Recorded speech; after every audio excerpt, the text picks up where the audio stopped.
My 5-pound Pomeranian, Killer Impulse, Kiki for short, certainly isn't mauling any home intruders for me, but she's always been a fantastic alarm system. I adopted her 2 years ago, and I can confidently say that she's one of the best things that's ever happened to me. I spoil her as best as I can on my librarian's salary, putting all my spending money towards vets, toys, and dog food. In exchange, she hunts bugs and rats that make their way into our dingy apartment. She provides me with endless entertainment, and she acts as a free delivery notification system. Kiki's always been exceptionally weary of strangers. It's a trait that makes socializing her pretty much impossible. But most of the time, I see it as a blessing. She always lets me know when someone's at our door, which makes me feel safer, even though our apartment is in a pretty bad part of town.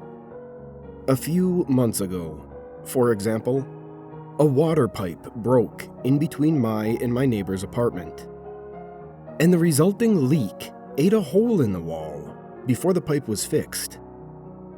For a few days, I had to move my bookcase into the entryway to cover up the 6-inch diameter hole, through which I could see right into my neighbor's apartment, and vice versa. At least the hole was near the floor, and not at eye level, I guess. Maintenance took their sweet time responding to my request, and when they finally decided to show up, unannounced by the way, I was taking a nap on my couch. Before the two men even had a chance to knock, Kiki started yapping her little Pomeranian heart out. In doing so, she gave me time to get up, quickly make myself decent, and put her in my bedroom before the maintenance workers let themselves inside. Last Tuesday, I came home after dark. The library was hosting their library card registration event, which always took place on the second Tuesday of the month, so I worked a longer day than usual. When I stepped into my apartment at around midnight, I almost tripped over a piece of wood in the entryway. You see, when maintenance fixed the wall, all they did was nail a plank over the hole, and it kept falling off no matter how many times I jammed it back into place. Grumbling to myself, I shoved the plank back into the wall, and then took a seat on the floor, petting Kiki and apologizing to her for my tardiness. She had a doggy litter box to do her business in, and plenty of food, but I still felt bad about leaving her alone. I promised her an extra walk the following day. I also tried to give her a treat as an apology, but she didn't seem interested. In fact, she rarely seemed interested in her treats anymore, and rarely finished her meals. I brought this up at her most recent checkup, but she hadn't lost any weight, and seemed perfectly healthy, so I figured her metabolism was simply slowing as she got older. After taking off my shoes, I fixed myself some tea and sat on the couch to watch a little television. One of my favorite shows was on, so I made myself comfortable. Kiki joined me after a few minutes, hopping onto the couch and flopping dramatically onto the cushions. It was nice to be able to relax with my dog and a hot drink after a long day of work. I almost drifted off to sleep before I heard that stupid piece of wood clattering to the floor again. Rolling my eyes, I ignored the sound. I would put it back in the morning.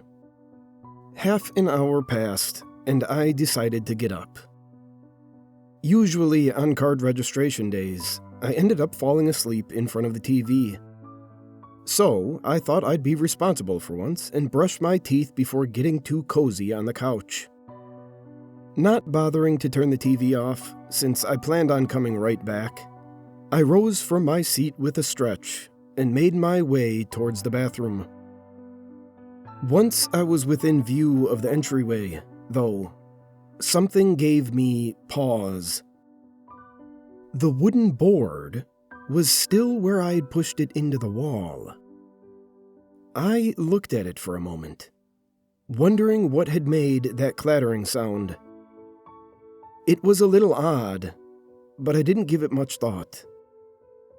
The walls were thin in my building, and the sound could easily have come from something like a shampoo bottle falling in my neighbor's apartment.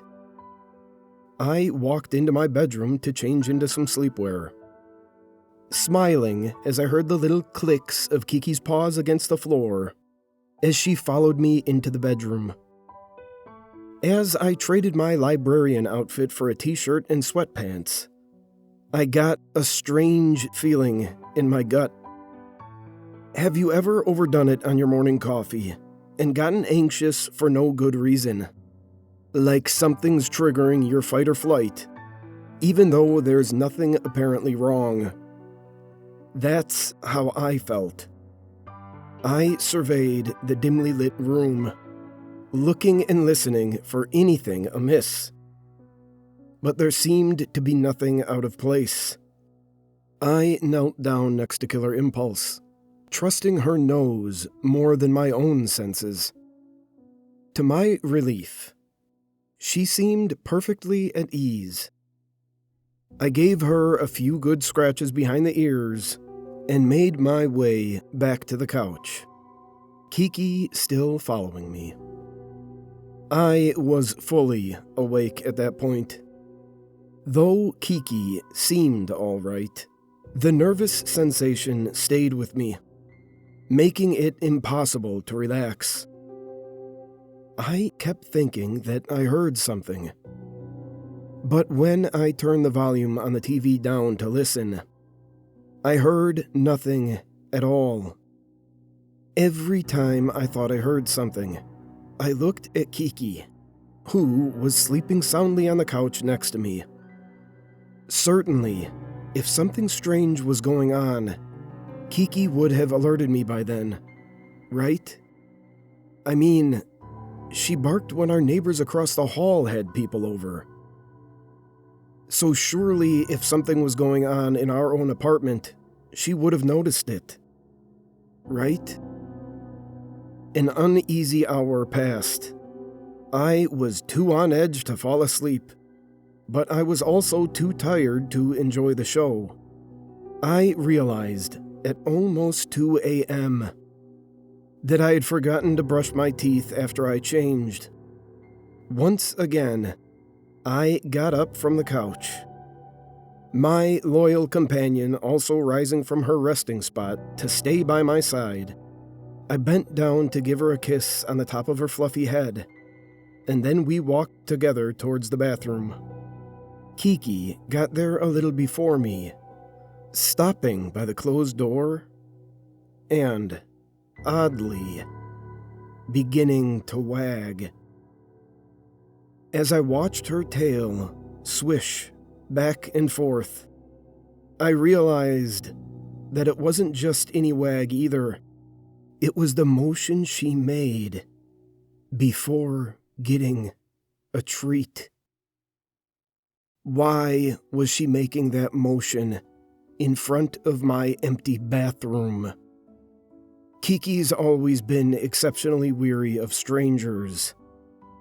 She would never allow someone she didn't know to enter our apartment without letting me know. But what about someone she did know? What about someone who had somehow been giving her treats every time they saw her, getting her used to their scent, to their presence? I stared at the bathroom door, my heart feeling as though it were about to beat right out of my chest. I had to get out of that apartment Damn, I said dramatically, faking an exasperated tone as best as I could. Left my wallet in the car again? I'll be right back, Kiki. I backed away from the door, keeping it in my sights until I'd made it out of the bedroom. Kiki followed me out. And once I had made it to my apartment entryway, I grabbed my phone off the kitchen counter, scooped Kiki up in my arms, and ran down the stairs to the lobby. Once I was there, I called the police to report a suspected intruder in my apartment. They found a man in my bathroom.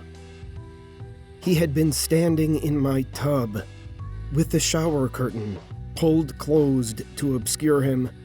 Although I had suspected a maintenance man or someone else who worked in my building, I was surprised to see my reclusive neighbor being escorted to the cop car in handcuffs. As I watched him shamble his way towards the car, I noticed that his right hand was covered in scars. I assume he had been knocking loose the wooden plank between our apartments and reaching through to pet and feed Kiki. From the looks of it, she'd been happy to bite his flesh to ribbons at first, but he must have earned her trust over time.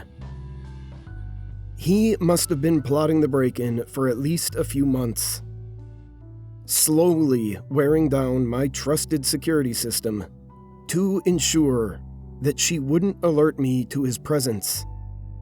I also suspect that he was paying careful attention to my routine. He had planned his break-in for a night when I always came home tired, and he had likely chosen his hiding spot because he had never heard me shower on the second Tuesday of the month. My neighbor wasn't the only thing police found in my shower. He had brought with him a duffel bag filled with a chloroform-soaked rag, duct tape, rope, and the thing that haunts me the most, a saw. Kiki and I have been staying with my parents for a few days while I get my nerves back under control. I don't blame her at all for what happened. She's still the best girl in the entire world in my eyes. But I don't think I can rely on her to be my personal alarm anymore. I'm thinking about moving to a better part of the city.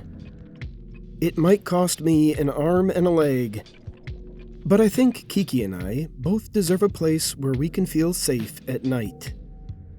Maybe somewhere with a built-in security system.